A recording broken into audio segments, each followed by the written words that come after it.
Welcome back. I'm Tyler, you're watching Scarfing Scarves, and welcome to the first installment of I'm Telling Tyler, a write-in show where you can tell me the latest tea, ask my advice, and so long as it's at least Lolita adjacent, you can send your tea and/or queries to imtellingtyler@gmail.com. Please do tell me if you want me to keep your name, otherwise I'm going to obscure your identity like you're in witness protection. This one, before I get to it, is going to take a little bit of background. Let's see what went down. They sent me a lot of screen caps, so we're gonna do some detective work here. Some lazy detective work where the detective was handed all the materials and didn't have to do any detecting. My favorite kind of detective work. So I'm gonna show you the build-up to the submission, and then I'll show you the submission so it makes sense. All right, this is complicated for our first video, but we're going guns a-blazing. This happened in, of course, Big Sisters of Lolita Fashion. Color me surprised. We're gonna call her June. Her name is June. They run an Etsy shop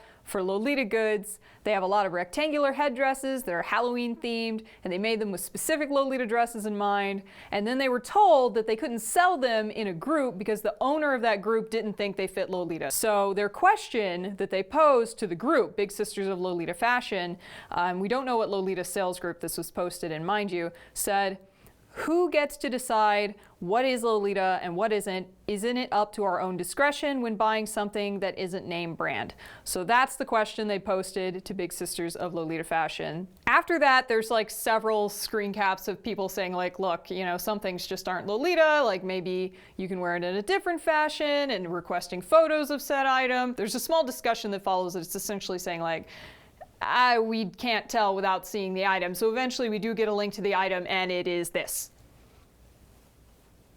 That's what it is. I just, you know, we're gonna hold our tongue on that. We're gonna keep going. That's the thing. That's the thing they couldn't sell in the Lolita sales group that shall remain unnamed because we don't know where they tried to sell it. Whatever the case, the mod said no. Next. All right, so this person, June, says that they made this thing to go with existing cords, and on top of that, they replicated a headdress that they saw and just changed the ribbon to fit spooky, whatever the frack that means, and follows it up with, if I want it to be Lolita, it can be Lolita, right? It doesn't have to fit into another genre. That is not how Lolita works in any way. Like, all right, we'll hold it back, but just so you know, like, let's say if I wanted something to be a cat, it can be a cat, right? Like, I'll just snag me an ostrich from my local zoo and name him Whiskers. That's how that works, right? It doesn't work that way. I don't know where I was going with that, but I now have an ostrich named Whiskers. This is what you have done to me, June. So this submission, now that you have the context, is from Tailored Toe Beans. And Tailored Toe Beans says, Opie was asking Big Sisters of Lolita members about their handmade headdresses. That scary thing you saw earlier. My original interest in the post is because I too make handmade pieces in the vein of Lolita fashion. But when I stumbled upon the link to Opie's Etsy shop, my jaw dropped. The jewelry pieces are okay, definitely not BB&B Deco quality, but I've seen much worse. The headdresses were not made with the best quality, and you can see visible top stitching to attach the bright green ribbon on top. I feel bad bringing this up, mostly because I've been in OP's shoes when I first learned how to sew. Moving on to my main question, if this would be considered an acceptable Lolita accessory, what subsection of the fashion would you lump this into with their bright colors? I would say kindling? I have to go back to the, if I want it to be Lolita, it can be Lolita, right? It doesn't have to fit into another genre comment from June earlier. There is no subsection of Lolita that this fits into unless we're talking like Party City Disaster. And I'm sorry, I know that's mean, I know this is handmade, and I'm doing a complete 180 on my be nice to the handmaids or go easy on the handmade people. I actually talked with someone who hand makes their own Lolita dresses at Magical Girl Day in Houston a couple of weeks back, and they specifically told me, like, look, you know, take off those kid gloves a little, because if people hadn't told me the truth, I would have continued to make nightmare scapes. So like, they specifically told me from their experience as a handmade Lolita that they actually prefer a little bit more of a truthful approach, a little less, you know, sugar and pastries and everything's gonna be okay, you're just a precious little bean, pat on the head type treatment, and a little more like, look, this is best used to start a small campfire kind of thing. So God, it's so orange and neon green. I feel like, I feel the drinks are appropriate though, because you have to be drunk to think that that's Lolita. I'm so sorry. I'm not sorry, but I'm so sorry. No, I'm not sorry. This is awful. Oh, God. I'm gonna have to edit all of this out because I'm a monster.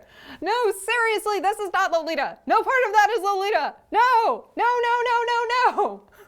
No one else is gonna tell you this without being a dick about it. And yeah, I'm kind of being a dick about it, but that's Sweetheart, Baby Summer Child.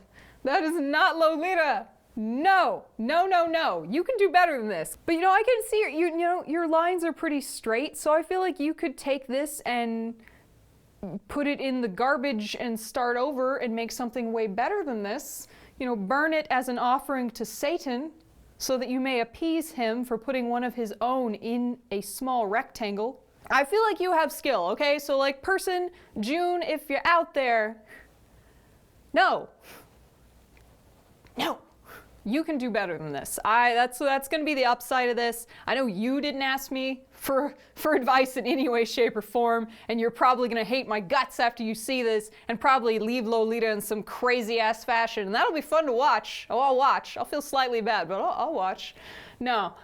I feel like you can do better than this. I feel like your lines are pretty damn straight, and if you switch your materials to something that doesn't make me want to gouge my eyes out with a spork, you're gonna have something good here. I feel like you got some potential, sweetheart, if you'll put down the martinis and stick the eyeball in it back in your skull so that you can see what you've done here. But to get back to our tailored toe beans who submitted this question, if this would be considered an acceptable Lolita accessory, what subsection of the fashion would you lump this into with their bright colors?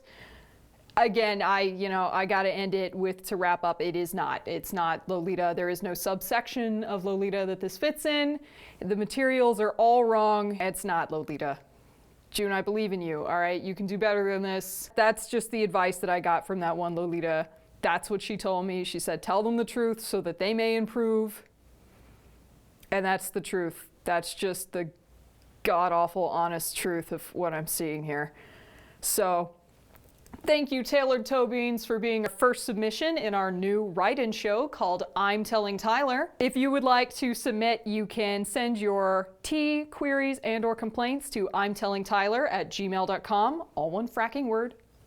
I'll put it in the bottom of the screen so you know what you're doing. With that, I suppose that's all the time we have for tonight. Thank you for tuning in to I'm Telling Tyler. I'd like to thank my patrons for making these new episodes and series possible. And if you would like to join their number, you can head over to patreon.com/lastweeklolitanews for behind-the-scenes content, episodes the public hasn't seen yet, and to generally watch me lose my mind slowly by the minute. Delta H-Con is my next event if you want to catch me in Houston, Texas from September 20th to 22nd, and I hope to see you guys there. Thanks again, guys, and I'll catch you next time.